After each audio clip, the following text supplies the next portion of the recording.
Hi, my name is Gerhard Schwann and welcome to Selling Power TV. Today we continue our conversation with Jeff Hayzlett. He's the Chief Marketing Officer of Kodak.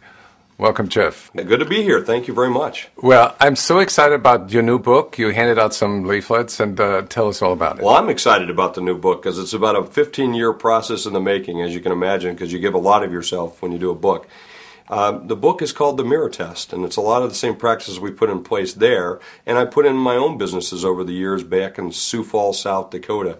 You know, we've been doing some tough times over the last year or so, and it's time for businesses to start to grow. But when you start to grow, you need to ask yourself some hard questions, and one of the very first ones is that first mirror test that we learn in Boy Scouts or Girl Scouts, and that's holding a mirror up to it and seeing whether someone's breathing.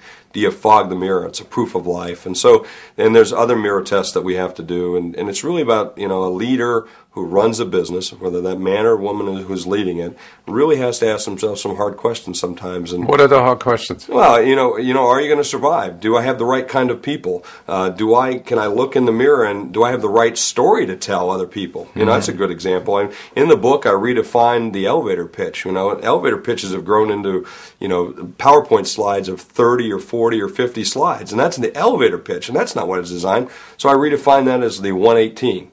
And the 118 is 8 seconds is the average attention span of an adult. 110 seconds is the average elevator ride. So you got 8 seconds to hook me and 110 seconds to sell me.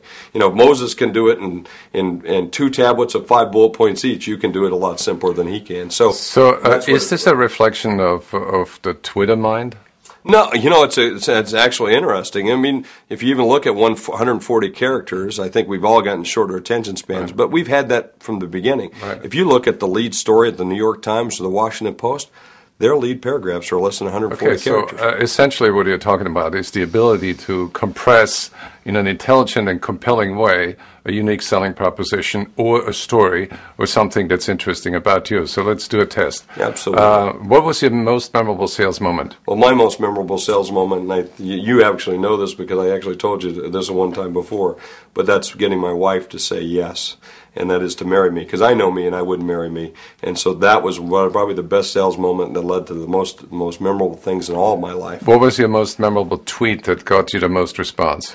It's actually one about social media. It's got over 4 million hits on it. It was a video that I had seen, and I just retweeted it out, and it's now picked up over 4 million hits. But, there have been others. I mean, I once tweeted out, I was ashamed of what I did for a Klondike bar, because I have a sense of humor and I do different things like that. But then I asked people, what is your favorite ad slogan?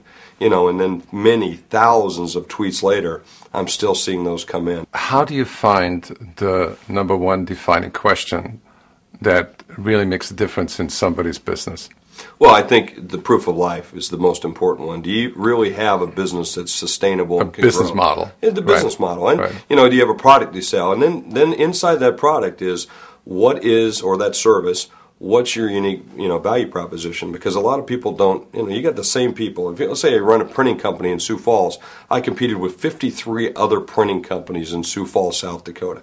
Why was I different than those other 53? So what was your value statement in South Dakota? We ate deadlines. That's what we were all about, which it really told them no matter what job you gave to us, we delivered it on time or earlier than anybody else. For Kodak, ours is, our emotional technology. We have the only product that people run back into a burning building to save. So what is your emotional technology in your business, or what is that unique value statement that you can say that sets you apart from everybody else? Jeff, you strike me as what I would call a message master. That's an interesting kind of statement. It's probably a pretty good thing to be a chief marketing officer and do that. Right. What also strikes me, not only you hit the mark with your message, but also you give it emotional content. And I remember when we started the first interview yesterday, you started with energy.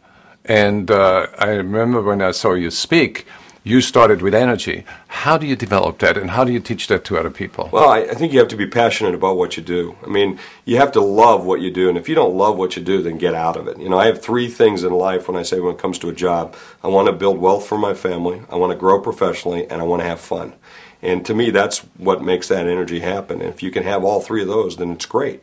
If I can't have all three of those, I don't want to participate. So it's important for me to believe in my product and believe in what I can do and the people around me to get it done. Thank you, Jeff. I'd like to continue our conversation tomorrow with Jeff, where we talk about how to create an agile organization that changes instantly to the rapid changes in the marketplace.